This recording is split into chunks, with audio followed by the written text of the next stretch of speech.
Okay, so if you're anything like me, relationships, dating, love life, all of that can be a little chaotic and sometimes like really freaking hard.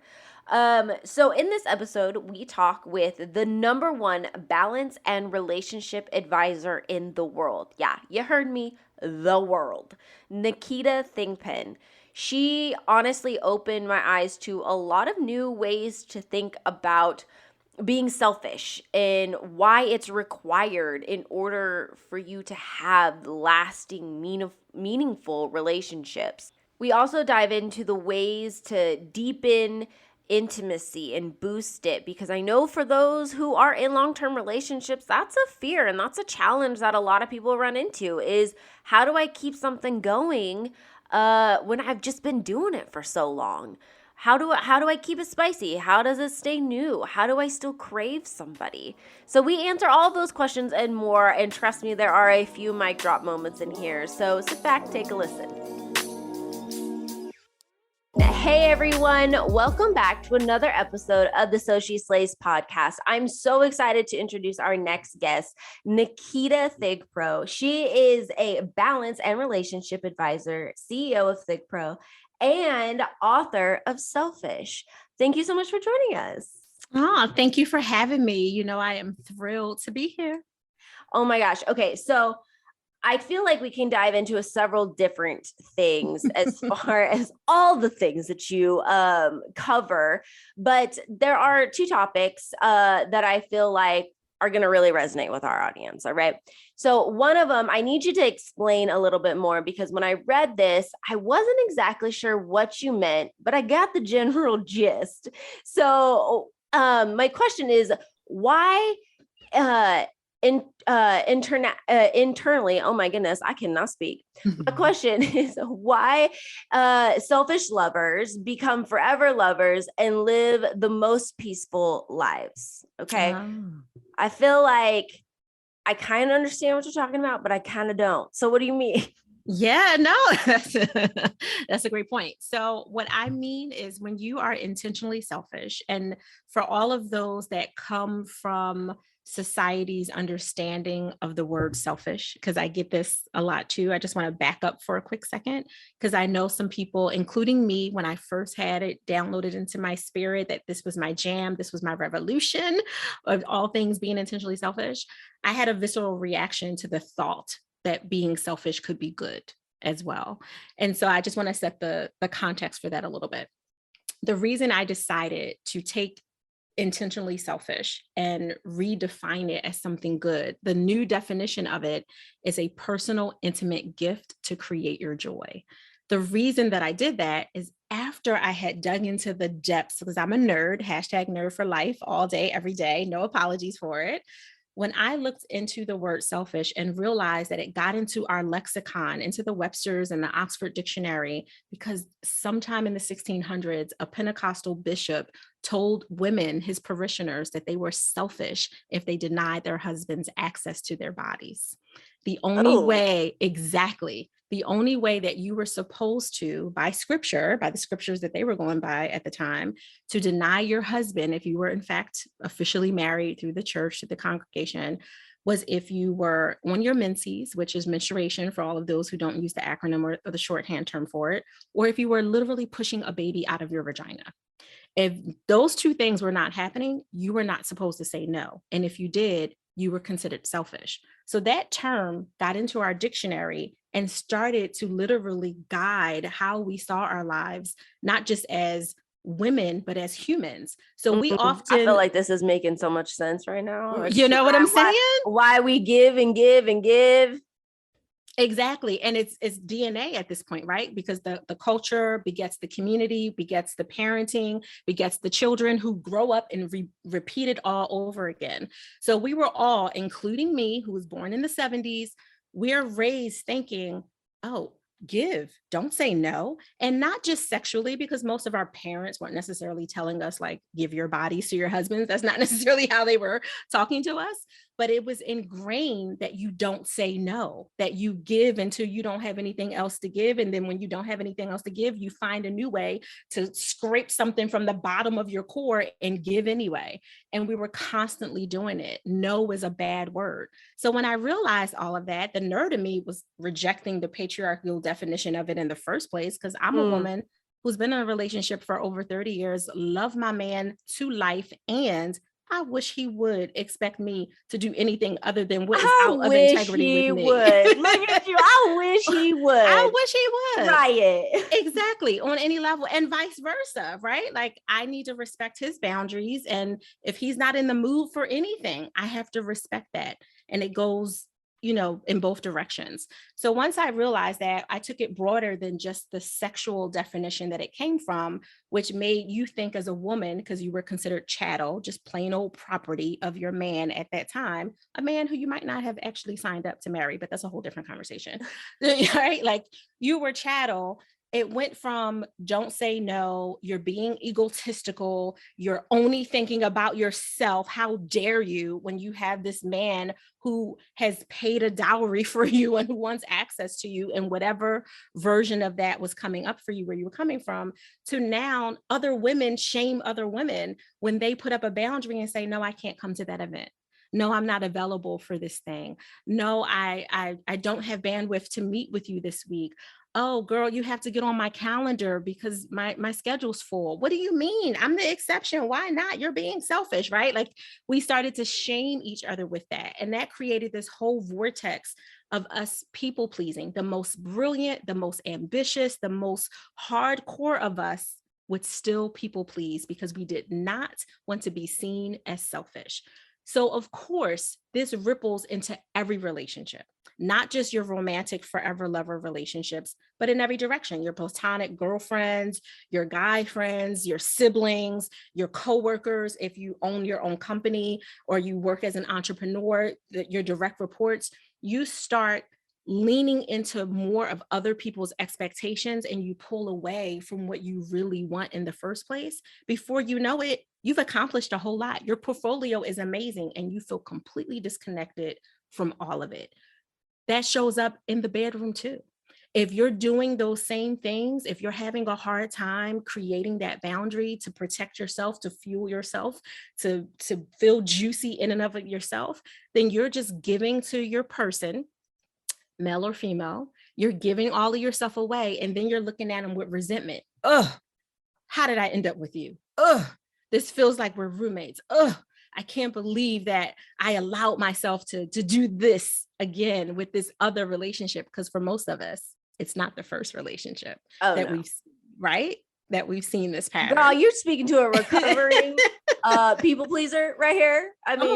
I mean, hands up in the air. I mean, I'm sure I'm not the only one. That's for damn sure.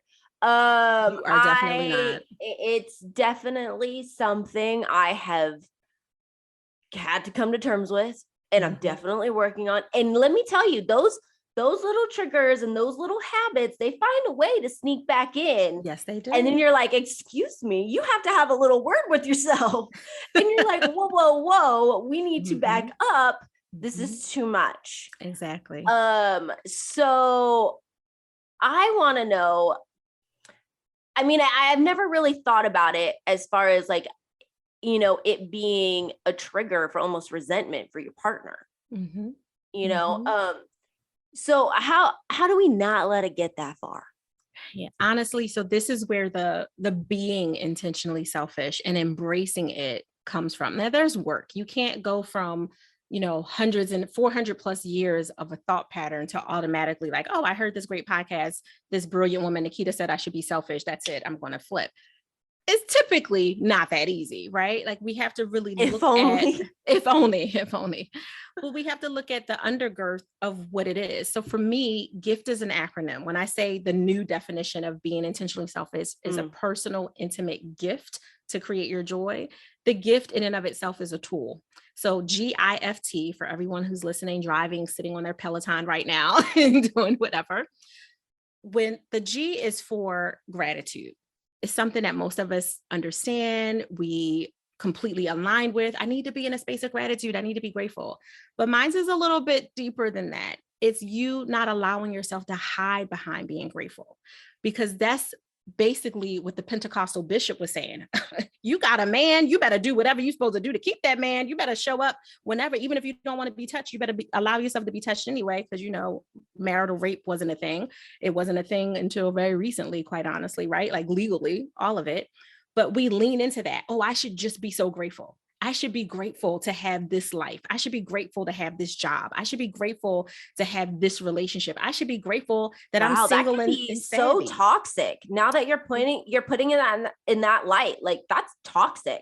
Absolutely. Because anything that we take as an extreme, including too much water, can literally be the death of you, right? So for me, that G and gift is making sure that you're not allowing gratitude, the popular version of being grateful, to be the death of you. Just because you have accomplished a lot, or maybe you got your bachelor's, your master's, your certifications, your license, you had really good jobs, great clinicals, great residencies, great internships, whatever it is. Maybe you grew up in a family that by other people's standards is healthy and whole, but you had a different experience.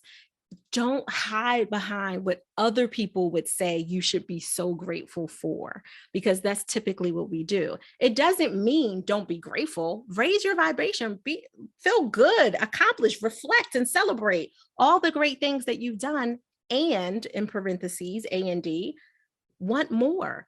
The next step is that GIFT. The I is imagining. So imagine more. What could life be if you didn't put restrictions on yourself? What could your relationship be if you didn't feel like you had to do, let's just say, what your mom said you had to do in order to attract a human into your life? Oh, don't go up and talk to that person. They have to come to you. Well, maybe that's not who you are. Maybe you are a little bit bolder. Maybe you are the female that's like, I saw him, I like him, let me go tell him what I think about him, instead of feeling like, oh, I got to sit over here in the corner and wait for him to potentially catch my eye and, order me a drink. Maybe that's not who you are, but you've been playing someone else's narrative out loud. You've been leaning into someone else's story.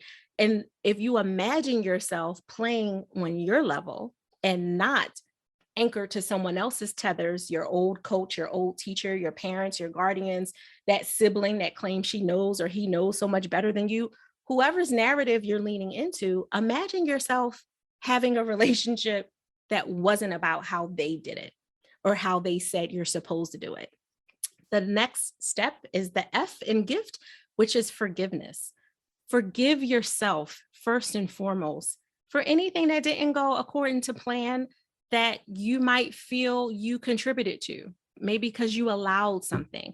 I just had a conversation with a power couple husband. I work with power couples, married women, entrepreneurs, and Oh, I leaders. love it. I love me a Thank power you. couple. All day long. And I was meeting with the power husband, as we call him, the power hubby, privately. And he made a really good distinction of his ex relationships and what was happening in his current 10 plus year marriage that he's been in right now. And I said, okay, what's the pattern you see? He was like, oh, Naketa, I don't really know if I see a pattern, because sometimes our few brave men like to stay up here superficially. They don't want to dig down and get dirty and get messy. So I said, all right, I have this assignment that I give everyone. He's familiar. So I reflected back. I call it the parking lot assignment. In your parking lot assignment, you're looking at where you have people in different positions of your life. The parking lot is kind of like, I'm going to coffee. We can catch a movie. We can just vibe and meet up real quick. But I'm not necessarily inviting the parking lot people to my graduation party. They're just people that when we meet up, it's all good. It's good energy, but it's superficial. We're being nice to each other. We're not going anything low. They don't know nothing deep about me. I don't know nothing deep about them.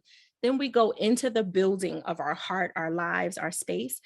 People who got inside your building, those are levels too. There's the foyer of your building, there's the living room, and for women, there's the kitchen. If you get back to the kitchen physically in someone's house, let alone in this proverbial example, that's where the deeper conversation is happening. That's the, oh, child, no, he didn't. That's the, oh my goodness, did that really happen to you? Let me break out the Vaseline and my Timbs and go with you to handle that. That's where those deeper real talk conversations happen. So we look at like, where are different people, but not just where. The part of the conversation that's most appropriate for and most applicable for this is, why do we allow certain people to have certain positions in our lives? Why do certain people get to sit in the living room versus other people get to sit at the table in our, emotional kitchen, if you will, where decisions are made? What are we getting out of it? We got something. We wouldn't let anyone in our neighborhood if we weren't getting something out of it. So was it that edge, that spiciness, that risk taking, that kind of pseudo aggressive behavior that ex-lover had with you? It was something that was a little bit of a turn on. Like, what did you get out of letting that person, of course, before they went pure toxic, before they went, over the top? It's never 0 to 60. It's never that easy. It's micro steps, right? Yeah. Yeah. Before that happened, but there's always a little hint of where they're going. There's always something. It's a cute gaslighting. Like, oh, I didn't think of it that way. Like, no, because it wasn't that way. He's trying to make you think it's that way, and it's really not. Right. And you're like, why Right? are you fucking with my head right now? Exactly. But it's those little things that make you question your questions, and not in a positive way. You start to really see these people as above you. Like, oh, you know what? When I started dating John, he just really made me think deeper. I thought I had the answers. He don't got the answers either. He's trying to flip head manipulate you, but you're in love right now. You're infatuated. Them orgasms got you tripping, whatever the case is. We all been there. Listen, first partaker, okay? Totally understand. But it happens to us, those dopamine hits we're holding on. And with that, we forget not only what we were getting out of it, but we lose ourselves in the process. So now we've X'd out John or Lisa or Tina. We're no longer with them. We've moved on. Maybe we're about single and savvy for ourselves. Maybe we've dated, other fish in the pond for a little while, but we're looking at the world differently because we've not forgiven ourselves. We're blaming ourselves. I should have never took that drink when John came across the room. I should have never, right? Like, we're holding ourselves down in a way that not even the world can do, because we're more brutal with ourselves than any bully we've ever faced at work. That's true. You know what I'm saying? Oh my goodness. Sometimes you yourself are your biggest bully. Like, look, I will 100% admit I am my worst critic sometimes. Like, right. I always say, I'm like, no one else can be as hard on me as I am on me. And that's actually taken some time for me to take a step back and be like, yo, you need to be nicer to yourself. Right. That's an honest reflection, that a lot of us are so busy being booked and busy that we don't slow down to even see why these patterns keep coming up.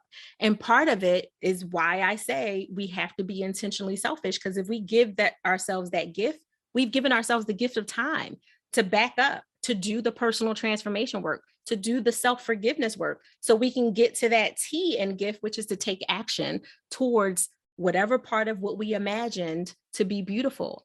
I truly stand that we create our own realities, and we can't create it if we don't have time to pull out the paper and the pencil and draw on the canvas, right? So in order to do that, that means you have to slow down the other things that are happening in your world. If your current lover, your ex-lover, your cousin is constantly coming to you, breastfeeding from you, making you feel like you can't have space to really do the work, that means we have to be intentionally selfish. It's literally a sign to yourself to back up and create more spaciousness, so you can see what the world, your inner world, your universe has been trying to tell you. Slow down, girl. Calm down. You got this, but I need you to hear that inner child is still driving some of these adult decisions. You won't hear it if you just keeping yourself booked and busy, because that's another version of noise that's going on. And I am a firm believer that you also, once you start doing this type of work and you start realizing things, you'll start to feel when your boundaries are being pushed a little, not necessarily crossed, but when you come across someone or somebody's energy who kind of pushes against it a little bit. And that's an automatic turn off. Like, it's taking me a while to get to that point and to realize what that is that I'm feeling. But it's like, nothing against you personally. It's, I don't like the way the energy feels. I don't like that I'm being, that I feel like I'm being pushed against, Mhm. and I'm just going to remove myself. That's right. That's right. And It's so simple. and simple isn't always easy, right? No. Oh my Right. goodness. Two different words. Two totally different. And to your point is you're paying attention to yourself, which a lot of the high achieving, independent, sexy, brilliant women are not slowing down enough to hear the answers that are right there. You knew in your gut 10 years ago, before any of the work, potentially before. You might have been doing the work longer than that, but let's just say 10 years ago, before you even came into personal development, self-development, all the growth and development world, you would be sitting next to someone on a bus, on a train, on an airplane, and you would get the vibe that this is not the person. You would feel it intuitively. Women have such a deep sense for this. Sometimes we don't have the language for it. Sometimes we don't know what to call it. And depending on your religious paradigms and all of that, it may make you question if it is a thing. But you feel it when you're like, I need to get up and move. I need to not have this conversation just to pass the time to make that person comfortable, because that person has now leached onto me. Somehow in that conversation on the airplane, I gave this dude my number. I don't know why. I didn't even like him. I don't know why I did that. I was just trying to get out of the situation. But now I find myself taking his calls. Now I find myself receiving the follow-up DMs and all the things. And somehow he went from, it was nice meeting you onto the plane to, how do you like your penis? Like, things just went extreme. And those things happen really rapidly when we're stuck in that throttle of people pleasing, or we'll do what toxic people do and we'll ghost people, when all we had to do was have a definitive conversation. You know what, John, who's sitting next to me, I'm sorry for all the Johns in the world. I know there are a lot of good Johns out there, but I call everybody John, Tina, and Lisa. And I promise you, I've never had a John, Tina, or Lisa do anything to me in my life, but maybe in another lifetime. But this proverbial example of John was sitting next to you. Oh, where are you coming from? Where do you do? Where are you going home? Are you coming from? All the little talk that he wants to do. John, I appreciate your inquisitiveness, but I just want to read my book. I'm just going to sit here and listen to my audiobook, my podcast. It don't matter if you ain't got earphones in. That's not his business. But just being able to cut it off at the knees because you intuited that it's happened makes a huge difference. And you not carrying that emotional burden of having to people please one more time, one more person, because now you get off the plane, the person receiving you is excited to see you, but you're heavy. You feel disconnected from yourself because you weren't honoring your intuition. All of these things matter, and all of these things get strengthened when you make the spaciousness for yourself, and you do that by being intentionally selfish. Oh, I feel like there was a huge mic drop right there. I completely and totally agree. And as someone who's in the dating world, it is a trap that I fall into sometimes, definitely. And I know I'm not the only one. You are not. It's one of those things where I'm just like, I have the gift of gab and I can kind of just talk to anybody, which is a blessing and a curse in the dating world. So sometimes you just you don't intentionally mean to be giving off the vibes that you're interested. You're just like, hey, I just have a good conversation. That's about it. So it's definitely like realizing, okay, from the jump, am I interested? Am I not interested? Okay, let's just call it good. Great, thanks for taking the time, have a nice life type of situation. Absolutely. And to your earlier point and your earlier question, how does being intentionally selfish create better lovers? Yeah. Because think of it, all of that energy that you're no longer giving away, all of that good, for the mothers out there, most of us call the milk the golden milk, right? If you're a breastfeeding mother, or even if you're not, but just like knowing that that's what it's called, just think you've been giving out the golden milk, your energetic milk, to all the people. Many of them haven't earned it. Most of them don't deserve it, but so now what goes into breastfeeding, you got to hydrate, you got to stay nutrient, you got to stay fit, you got to do all these things to keep that golden milk as golden as possible. But you've been doing it to just give it all away. So you're exhausting the physical, mental, emotional, and spiritual person who's been trying to stay fit and strong so the golden milk stays premium for your right person, but you've exhausted so much of it. So imagine not exhausting it on all those people anymore. The sibling that just comes to get under your skin. They don't want nothing but to start some trouble because they're still thinking you're 13 when they used to be able to get one over on you. Now you're 33 or whatever the case is, and they're still trying to angle that way. They're your sibling. You love them. They're your mother, your father, whoever. I love you, and not today. I'll see you at the holiday party. Let me know if you need something within my boundary. Happy to do it. But time doses, because you've already shown me that you haven't earned it and you don't deserve literally golden milk / your energy, your time, your resources. You don't deserve it. So now forever lover comes.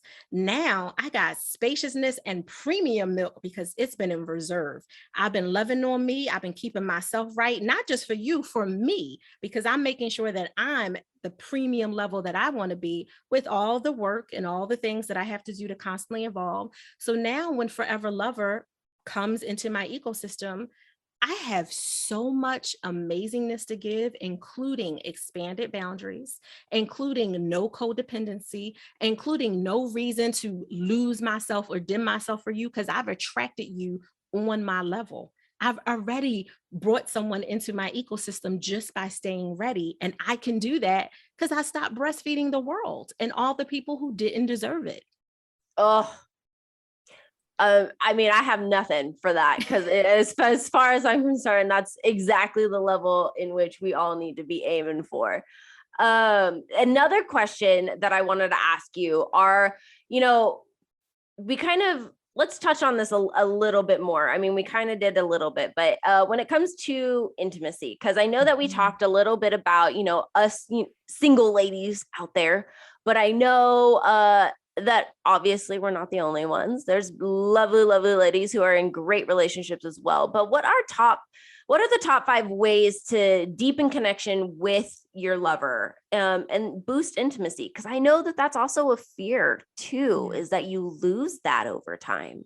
Absolutely. And it doesn't have to be your reality, but it can come, par for the course if you're not careful and you're monitoring. So I come from a clinical background. I'm a licensed clinical social worker and trauma specialist by background. Before 11 years ago, I became the #1 balance and relationship advisor in the world, right? So remembering that context, I speak in a lot of acronyms. So you have to forgive me up front, just coming from the medical world, right? So I created it's just an acronym because it was easy for me, called CATCH. So if you want to catch and keep your forever lover, and this works both for the single and savvy, brilliant, beautiful women like you that are like, listen, I'm fine all by myself. And when I attract someone who is my partner, my forever lover, we'll just be better together. But I'm absolutely fine by myself. Should I be interested, I don't want to just catch you. I want to keep you, right? Like and I don't mean keep you as property. I want to keep you as part of my ecosystem, as part of my building. I want to move you from the parking lot, right, into my kitchen. You can take that so many different ways. I mean it in all the best ways if it's consensual, right? So the CATCH acronym is CATCH. So it's literally catch, like to catch something. The first C is being consistent in whatever you said you were going to complete. So if you say, and this is for yourself as well as when you're in the relationship. So I want you guys that are listening to look at it from both angles. If you said to yourself, I'm going to do my affirmations every day so I can raise my vibrations and make sure that I am keeping my self-actualization and optimization process first and foremost at all times. And then you did it for 2 weeks and you dropped off. Well, you're not being consistent and you're not completing, especially if you gave yourself a time frame, like I'm going to do this for 90 days because I realized that I'm having a lot of negative thoughts and I'm catastrophizing, whatever it is that was going on. You have to be consistent with what you say you're going to do first before you can expect your forever lover to also be consistent, because that's one of the biggest issues in relationships besides finances and communication is the inconsistency of whoever your forever lover is. Well, when we started dating, they would do all the things. They were constantly on stage performing for me, opening doors, making sure they walked on the left hand of the side of the street. They were doing all of it. And then they just got comfortable. And now I feel like they don't even pay attention to the fact that I was 10 feet behind them getting my stuff out the car. Like, people lose that over time. But here's the thing. If we're looking at what other people, including your forever lover, isn't doing, are we also looking at what we're not doing? Because it's so easy to point the finger. And what do they say? You point one this way, there's three like pointing back at three you. pointing back right, at you. exactly. Yeah. Depending on your awkwardness of your fingers, right? right? So the first is literally being consistent. If you said you're going to do a thing, be consistent. We'll get to how to clarify that if life changes it for some reason. The A is being aware of your own flaws, not just pointing out the other. So single or in relationship, where do you need to improve? Like, we're all fantastic people if you've been doing the work, but nobody's perfect. We could all, stand to change something. Maybe you eat a lot of garlic and then expected a kiss right after, not thinking that was a problem. Maybe it is a problem. Like, maybe there's like tiny little superficial things. There also could be deeper things. Like, maybe you're impulsive or you get irritable really fast and just expect whoever is around you to back up and automatically understand that you're irritable and you haven't shared what's going on with you. Like, just really looking at, is this a flaw that I need to fold in and accept that this is a part of what makes me different? Or is this a flaw that I can fix and do some work towards correcting? So the A is be aware, be consistent, be aware. The T is taking time for you. This is hashtag be intentionally selfish, right? If you don't make time for you, what in the world makes you think that your lover is going to have time for you? What makes you think that you're going to show up with that dedicated time, that hour a week date night, that vacation, and actually be present? You're not. If you're ambitious and high achieving woman, you're already thinking, oh, I forgot to send this project. I got to send that contract. I got to do Guilty. this. Right? First partaker. Guilty. How I know. Right? But that's what happens. And then we'll be quick to be like, oh, this is why this relationship didn't work, or this is why I'm having such a trouble with this other one, is they're doing this, they're doing that, but we're not looking at us. Where can we be more consistent? Also, if you're in a relationship, where is inconsistency showing up for your relationship? Be aware of your flaws. What do you want to fix? What do you want to fold in? Also, not pointing out your forever lover's flaws if you're in a relationship, but what is going on in the relationship that could be better? Are you both, you thought it was cute to always sit on the couch, watch Netflix and eat popcorn, but then you realize, the last 6 months, that's all they wanted to do. And I actually am a pretty adventurous person. I actually do want to get up and go play tennis or something occasionally. Like, I want to get up for our date. Like, were you complicit in how that unfolded as the expected norm? And they were like, well, this is what we've been doing. And you're like, yeah, but I didn't want this to be forever. I didn't want us to always just sit in the house and sit on two opposite ends of the couch. Like, that's not what I intended, even if I was quote unquote okay with being still. Because we hear that from a lot of the men. I just want a woman who's okay with not doing all the Instagram things, that we can relax and not want a camera in our face. And they'll meet a woman that's like, yeah, I'm chill, I don't want that. But that doesn't mean that's all she wants all the time. Sometimes she wants to be shown off. She wants to go out. She wants to do a thing. So just looking at where that awareness shows up for you and being aware of what you really want in your relationship versus what you've been tolerating. Remember that T is the time for you. And then, of course, if you make time for you, you're more than likely to make time for your forever lover. The second C in catch, CATCH, is communicating. Ugh. We got right. Y'all gotta be better at that. Sometimes I'm like, I can't read your mind. All right. I'm talented, but that is not one of my talents. Exactly. I'm not a mind reader either. Communication, again, second to financial miscommunication and issues and mishandlings, is the second reason that otherwise healthy relationships fall apart, dissipate, or they just cohabit and they become roommates instead of lovers, right? Because that's a thing. You can be in a 20+ year relationship where the world is like, oh, that's so awesome. You've been with your man, your woman for so long. And you're like, yeah, I mean, we have been. But at this point, all we got is history. We don't really, we're literally passing ships. We don't really do anything but handle the business of our life. There's no bedroom juiciness. There might even be sex, but it feels like an obligation or a chore, not something we were craving and want. That's one of my favorite questions to ask during a consultation with power couples, potential power couples at that point. When was the last time you craved each other? If you can't say that you still crave and you wake up and you're like, I just can't wait to whatever that is, to give them a kiss, to make them tea, to do some tea, whatever that is. If you can't say that you have cravings often, it's because you both become comfortable with the mundaneness that's coming up in your relationship, which does not make for bliss. It just makes for a long-term friendship. Ooh. Really. Ooh. And I'll just wrap that up with the H in catch is honor your agreements, which literally cycles you right back to being consistent with whatever you're supposed to complete. Honor your agreements, which includes if life is hitting you, there's a tsunami, a storm that says, you know what, I know I promised I do the dishes every Wednesday and Friday, honey, but now I have this new role, this new promotion, those days won't. Just communicate it versus saying, well, you should have just understood that you see that I'm working late on Wednesdays and Fridays. Why would you think that I could, I don't know, continue to do the dishes? Like maybe just share it anyway.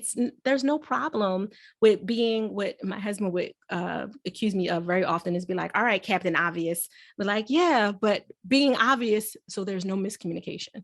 Like let me say was understood so you can never say that you didn't know that should have been understood. Well, being just very direct and very clear. I mean, I don't think it's that hard because I'm naturally a very direct person, but it's complicated out there, especially in that dating realm, man. Things can get twisted so fast. Okay, so to kind of wrap this up, where can people follow you, get in touch with you, all of that stuff? I'm going to say the best place to go is come meet me on LinkedIn. Send me a direct message. Let me know that you heard me on the So She Slays podcast, baby. Hey. Right? And potentially let's have tea, like a 15-minute conversation. If not, let's just connect online and tell me what you're doing in the world so I can support you, vice versa. The second thing is if you're open, I will give your listeners a PDF copy of my book, Selfish. If that's helpful, I'm happy to do that. Yes, we would absolutely love to be able to share that with Slay Nation. Thank you so much for joining us. I really appreciate it. I feel like we learned a lot. And until next time, Slay Nation, we'll catch you later.